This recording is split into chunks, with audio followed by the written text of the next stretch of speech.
Om Sai Ram, and once again welcome to Sri Sai Satcharitra Daily Series. Today we are taking up chapter 28. In this chapter, Sri Hemat Panji has discussed about some sparrows drawn to Shirdi. The three sparrows are namely Lakshmi Chand, Burhanpur Lady, and Megha.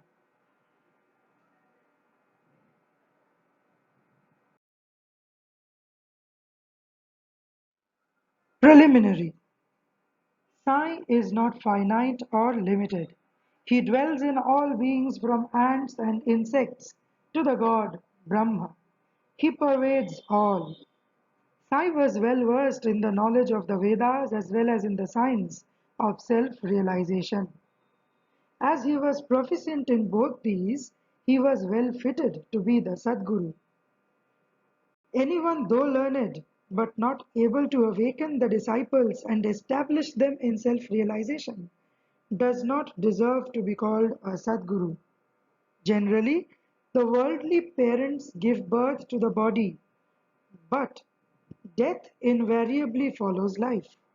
But Sadguru does away with both life and death, and so he is more kind and merciful than anybody.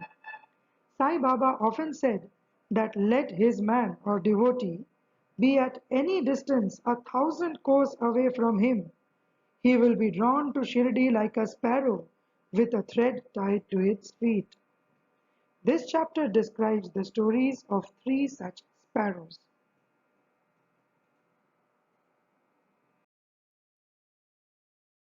Lala Lakshmi Chand. This gentleman was first serving in Sri Venkateshwar Press in Mumbai, then in the railway department, and afterwards in the firm of Messrs. Raleigh Brothers and Co. as a munshi. He came in Baba's contact in 1910. 1 or 2 months before Christmas, he saw in his dream at Santa Cruz, a suburb of Mumbai, an old man with a beard standing and surrounded by his bhaktas. A few days later, he went to the house of his friend Mr. Dattatreya Manjunath Bijur to hear the Kirtan by Das Ganu Maharaj. It was always the practice of Das Ganu to keep Baba's picture in front of the audience while doing the Kirtan. Lakshmi Chand was surprised to see that the features of the old man he saw in this dream tallied exactly with those in the pictures, and thus he came to the conclusion that the old man he saw in his dream was Sai Baba himself. The sight of this picture, Das Ganu's Kirtan, and the life of Sant Tukaram, on which Das Ganu discoursed, all these things made a deep impression on his mind, and he decided to go to Shirdi. It is always the experience of the bhaktas that God always helps them in their search for Sadguru and other spiritual endeavors. That very night, a friend named Shankar Rao knocked at his door and asked him whether he would accompany him to Shirdi. His joy knew no bounds, and he at once decided to go to Shirdi. He borrowed rupees 15 from his cousin, and after making the due preparations, left for Shirdi. In the train, he and his friend Shankar Rao did some bhajan and inquired about Sai Baba with some fellow passengers. For Mohammedans who were returning to their place near Shirdi, they all told them that Sai Baba was a great saint living in Shirdi for many years. When they reached Kopargaon, he wanted to buy some good guavas as offering to Baba, but he was so wrapped in the scenery and sights there that he forgot to purchase them. When they were nearing Shirdi, he was reminded of the guavas. Then, just he saw an old woman with a guava basket on her head running after the tonga. The tonga was stopped and he gladly purchased some fruits. When the woman said, "Take all the rest and offer them on my behalf to Baba." The fact, which is that he had intended to purchase guavas but had forgotten to do so, the old woman's encounter and her devotion to Baba, all these were a pleasant surprise to both the friends, and Lakshmi Chand thought in his mind that the old woman might be some relation of the old man he saw in his dream. They then drove and came near Shirdi, and seeing flags on the masjid, they saluted them. With puja materials in hand, they went to the masjid and worshipped Baba with due ritual. Lakshmi Chand was much moved and was extremely happy to see Baba. He wrapped himself around with Baba's feet as a bee with a sweet smelling lotus. Then Baba spoke as follows. Cunning fellow, he does bhajan on the way and inquires from others. Why ask others? Everything we should see with our own eyes. Where is the necessity to question others? Just think of yourself whether your dream is true or not. Where was the necessity of the darshan by taking a loan from a Marwadi? Is the heart's desire now satisfied? Hearing these words, Lakshmichand was wonderstruck at Baba's omniscience. He was at a loss to know how Baba came to know about all things that happened en route from his house to Shirdi. The chief thing to note in this respect is that Baba never liked people to borrow or take loan for his darshan or celebrating any holiday or making any pilgrimage.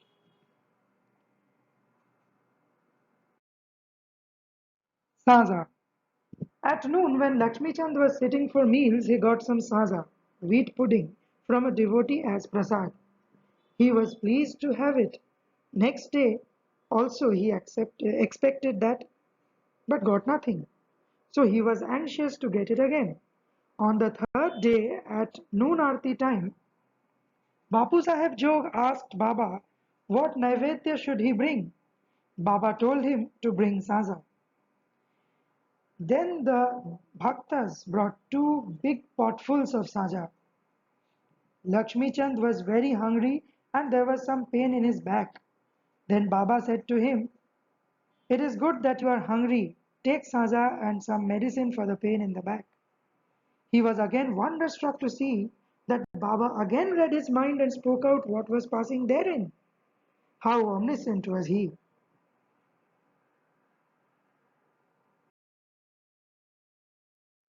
Evil eye. During this visit, Lakshmi Chand also witnessed one night the procession of the Chowri. Baba then suffered much from cough. He thought that this suffering of Baba might be due to somebody's evil eye. Next morning, when he went to the masjid, Baba spoke to Shama as follows. I suffered last night from cough. It is due to some evil eye? I think that somebody's evil eye has worked on me, so I am suffering. In this case, Baba spoke out what was going on in the mind of Lakshmi Chand. On seeing these proofs of Baba's omniscience and kindness to his bhaktas, he fell prostrate at his feet and said, I am much blessed with your darshan. Ever be kind and merciful to me and protect me always. There is no other God to me in this world except you. Let my mind be ever wrapped in your bhajan and feet. Let your grace protect me from the miseries of the world and let me ever chant your name and be happy. After getting Baba's Udi and blessings, he returned home with his friend, much pleased and contented, and was singing Baba's glory on the way. He remained a staunch devotee of Baba then onwards and always sent garlands of flowers, camphor, and dakshina with any person of his acquaintance bound for Shirdi. Burhanpur lady. Now let us turn to another sparrow devotee. One lady in Burhanpur saw in her dream Sai Baba coming to her door and begging khichdi for his meals. On waking up, she saw nobody at her door. However, she was pleased with the vision and told it to all, including her husband. He was employed in the postal department and then he was transferred to Akola. Both husband and wife, who were devout persons, decided to go to Shirdi. Then, on a suitable day, they left for Shirdi and after visiting Gomti Tirth on the way, reached Shirdi and stayed there for 2 months. Every day they went to the masjid, worshipped Baba and passed their time happily. The couple came to Shirdi to offer khichdi as Naivedya, but for the first 14 days, somehow or the other, it could not be offered. The lady did not like this delay or tardiness. Then on the 15th day, she came at noon to the masjid with her khichdi. There she found that Baba and others were already sitting for meals and that the curtain was drawn. Nobody dared enter in when the curtain was down, but the lady could not wait. She lifted up the curtain and entered. Strange to say, that Baba seemed that day hungry for khichdi and wanted that thing first. And when the lady came in with the dish, Baba was delighted and began to eat morsel after morsel of khichdi. On seeing the earnestness of Baba in this respect, everybody was wonderstruck, and those who heard the story of Khichdi were convinced about his extraordinary love for his devotees. Megha. Now let us go to the third sparrow. Megha of Viramgaon was a simple and illiterate Brahmin cook of Rao Bahadur Hari Vinayak Sathe. He was a devotee of Shiva and always chanted the five-syllabled mantra Om Namah Shivaya. He did not know the Sandhya nor its chief mantra, the Gayatri.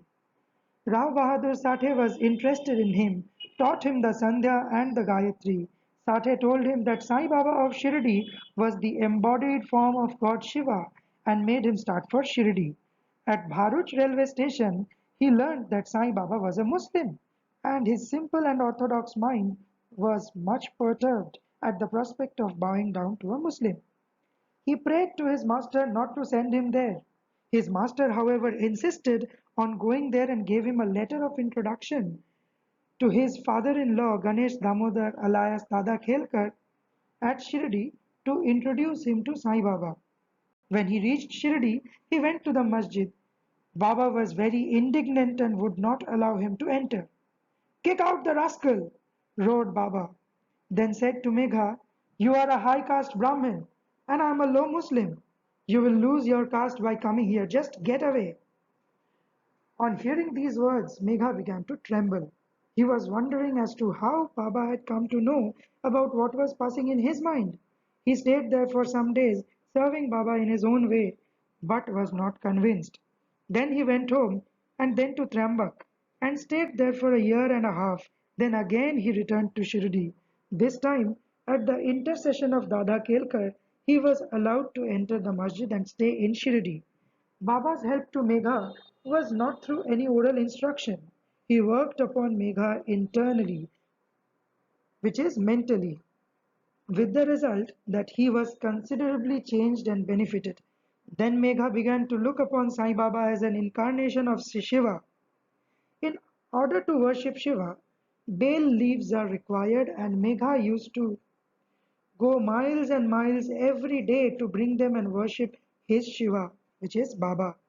His practice was to worship all the deities in the village and then come to the masjid, and after saluting Baba's gadi, he worshipped Baba, and after doing some service, drank the washings of Baba's feet. Once it so happened that he came to the masjid without worshipping Khandoba, as the door of the temple was closed. Baba did not accept his worship and sent him back again, saying that the door was open then. Megha went, found that the door was open, worshipped the deity, and then returned to Baba as usual. Ganges Bath. On one Makar Sankranti day, Megha wanted to besmear the body of Baba with sandal paste and bath him with Ganges water. Baba was first unwilling to undergo this, but at his request, he consented. Megha had to traverse a distance of 8 kos, going and returning, to bring the sacred water from the Godavari river. He brought the water, made all preparations for the bath at noon, and asked Baba to get ready for the same. Then Baba again asked him to be spared from this bath, saying that a fakir, as he was, had nothing to do with Ganges water. But Megha did not listen to him. He knew that Shiva is pleased with Abhishek on that auspicious day. Baba then consented, came down and sat on a wooden board, and projecting his head, said, "O Megha, do at least this favor. Head is the most important organ of the body, so pour the water over that only. It is equivalent to the whole bath." "All right," said Megha, and lifting the water pot full up, began to pour it on head. But in doing this, he was so much overwhelmed with love that he cried out, "Har Har Gange!" and emptied the pot on the whole body. He kept the pot aside and began to look at Baba, but to his surprise, and amazement he found that only Baba's head was drenched, while the body quite dry. Trident and Pindi. Megha worshipped Baba at two places. In the masjid, he worshipped Baba in person, and in the Wada, Baba's big picture given by Nana Sahib Chandorkar. He did it for 12 months. Then, in order to appreciate his devotion and confirm his faith, Baba gave him a vision. One morning, when Megha was still lying down on his bed with his eyes closed but internally awake, he saw clearly Baba's form. Baba, knowing him to be awake, threw akshat, rice grains marked with red kumkum, and said, Megha, draw a trident, and disappeared. Hearing Baba's words, he eagerly opened his eyes, saw no Baba there, but only rice grains spread here and there. He then went to Baba and told him about the vision and asked permission to draw trident. Baba said, did you not hear my words, asking you to draw trident? It was no vision, but direct order. My words are always pregnant with meaning and never hollow. Megha said, I thought you woke me up, but all the doors were closed, so I was doubtful and thought it would be a vision. Baba rejoined, I require no door to enter. I have no form. I always live everywhere. As a wire puller, I carry on all the actions of the man who trusts me and merges in me. Megha returned to the Vada and drew a red trident on the wall near Baba's picture. Next day, a Ramdasi Bhakta came from Pune, saluted Baba, and offered him Pindi, a phallic image of Shiva. At this time, Megha also turned up there. Baba said to him, see, Shankar has come. Protect him now. Megha was pleasantly surprised to see Pindi. Also, in the Vada, Kaka Sahib Dikshit was standing with a towel on his head after having taken his bath and was remembering Baba when he saw a Pindi in his mental vision. While he was wondering about this, Megha came and showed him the Pindi presented to him by Baba. Dikshit was happy to know that this Pindi exactly tallied with the one he saw a few minutes before in his vision. A few days after the drawing of the trident was complete, Baba installed the Pindi near the big picture which Megha was worshipping. The worship of Shiva was dear to Megha, and by drawing of the trident and the installation of the Pindi, Baba confirmed his faith therein. After continuous service of Baba for many years, doing regular worship and arti every noon and evening, Megha passed away in 1912.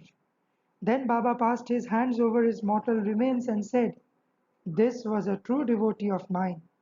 Baba also ordered that at his own expense the funeral dinner should be given to the Brahmins, and this order was carried out by Kaka Sahib Dikshit. Bow to Sri Sai, peace be to all. Om Sai Ram.